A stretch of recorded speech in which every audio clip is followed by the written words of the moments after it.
वो लड़का कौन था जिसने गोली चलाई?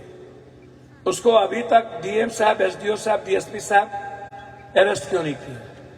उसको जनता के सामने क्यों नहीं लाए? आप एक लड़का को भागते हुए दिखा रहे हो कि गोली इस लड़के ने यहां से आया, ये चलते चलते चलते चलते चलते चलते दौड़ते दौड़ते दौड़ते आया, पहली गोली इसने मारा खुर्शीद को, और खुर्शीद की गोली ही नियाज को लगी। उसके हाथ में कोई मैग्नम का राइफल नहीं था। यदि उसके हाथ में कट्टा होगा, यदि पिस्तौल होगा, तो उस हाथ में वो रिवॉल्वर और पिस्तौल दिखना चाहिए। भागने के दौरान एक लड़का अपने किसी अपनों को साथ ले जाने के लिए दौड़ा आया और उसको पकड़ते हुए कहता है चलो, और वो लड़का भागते हुए फिर वहां से चल जाता है। यदि उस लड़के ने एक ही गोली से 2 लोगों को लगी, जो मैंने अभी तक नहीं सुना, यदि आप कहते हैं कि ये चमत्कार हुई है बारसोई में, कोई राइफल नहीं थी, कि असॉल्ट नहीं था, कोई 47 नहीं था, कोई एसएलआर नहीं था, कोई एलएमजी नहीं थी, ऐसा कौन सा उसके हाथ में हथियार था कि जिसकी गोली ने 2 व्यक्ति की जान ले ली? फिर वो लड़का 2 व्यक्ति गोली मारकर के 2 व्यक्ति को चला गया।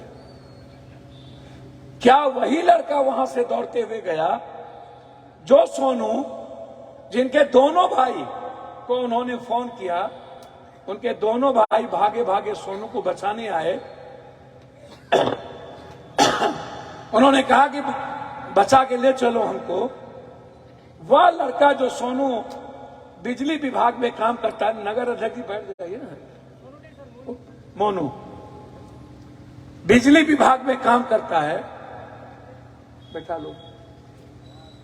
मैं आपसे पूछना चाहता हूं कि आप बताइए, उस लड़के को किसने मारा? चलिए, इस लड़के को तो आप कह रहे हैं कि आया 2 गोली, एक गोली से मारा और एक ही गोली से दूसरे को भी लग गई। तो आपको यह बताना चाहिए ना पत्रकार जी, खुर्शीद और नियाज की दूरी क्या थी? खुर्शीद कहां था, नियाज कहां था? वो सीसीटीवी फुटेज होगा ना। दूसरी बात, पत्रकार जी, 3 दिनों के बाद प्रशासन ने एसडीओ के सीसीटीवी कैमरा से फुटेज निकाला। मैं जानना चाहता हूं, बारसोई की भीड़ जब एसडीओ के ऑफिस के तरफ गया ही नहीं, बारसोई की जनता अपने अधिकार के लिए,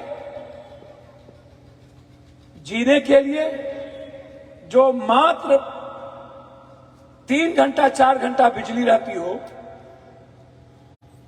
पंखा नहीं चलता हो, मोबाइल चार्ज न हो, रात में मेरी बहन और मां और मेरे बच्चे, मेरा भाई गर्मी से पागल हो जाता हो, सुबह अपनों से बात करने के लिए मोबाइल चार्ज न हो, और उसके बाद हर दिन 500-600 बिल आ जाए, एक दिन अंतिम में किसी गरीब मजदूर के पास 24,000 का बिल आ जाए और जबरदस्ती मीटर काट के लेके चला जाए, और आम आदमी को मीटर खरीद के 12,000-13,000 का लगाना पड़े, 8,000 का, 7,000 का, और आप डबल बिल, बिना चले बिना चले बिल भी डबल,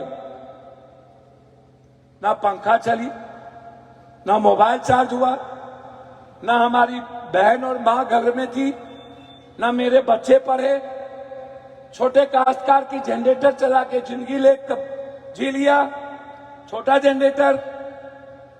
और हम लगातार 2 सालों से आवाज उठा रहे हो, मेरे लोग, जनप्रतिनिधि, सारे मुखिया लोग, यहाँ के मुखिया संघ के अध्यक्ष से लेके सब लोग। मैं आपसे पूछना चाहूंगा, सरकार किसकी? 12 महीने की सरकार तो हम सबकी, 12 महीने की सरकार डबल इंजन की, डबल इंजन की सरकार। बिजली सरप्लस आप बाहर बेचते हो, दूसरे देश को आप बिजली देते हो, और हमारे पास बिजली होता नहीं, कहावत है, गांव में नौता भिलाई में नौता नहीं। देश के पीएम और सीएम साहब, आप आत्मनिर्भर बिजली की बात करते हो। मैं हमेशा कहता हूं एक बात, और इसको आप समझ लीजिएगा, सुनिएगा।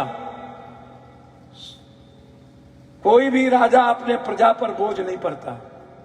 दुनिया का जो सबसे अच्छा राजा हो, सबसे अच्छा राजा, मैं आपको बता दूं, वो राजा कभी भी आर्थिक रूप से कभी अपने देश के प्रजा पर, ना तो एजुकेशन पे, ना तो पानी पे, ना तो बिजली पे, ना तो दवाई पे, 4 चीज जो नेसेसिटी है, नेसेसरी है, ये 4 चीज जो हर आदमी के घर में 5 परिवार है तो 3 बीमार है, हर घर को पानी चाहिए, हर घर को बिजली चाहिए, और वो दुनिया का सबसे महंगा बिजली यदि बेचना पड़ जाए और जनता पर बोझ पड़ जाए, जनता को जेल जाना पड़ जाए, जनता को गोली खाना पड़ जाए, मैं आपसे पूछना चाहता हूं, कैसी सरकार?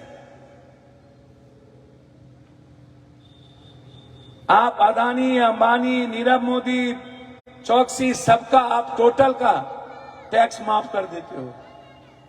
आप भारत के गरीब आदमी का टैक्स का पैसा आप कंपल करते हो, बड़े बड़े कैपिटलिस्ट का, बड़े बड़े पूंजीपतियों का, बड़े बड़े बैंक का सारा पैसा नेताओं पे खर्च हो जाता है। जनता के सारे पैसे जनता पे खर्च नहीं होके नेता के रसूख पे। आपको आश्चर्य होगा, भारत के प्रधानमंत्री पे खर्च कितना है महीना का? सुनिएगा, 8,000 करोड़ से ऊपर। एडवर्टाइजमेंट पर कितना खर्च है? वो पैसा किसका है? एडवर्टाइजमेंट समझते हैं?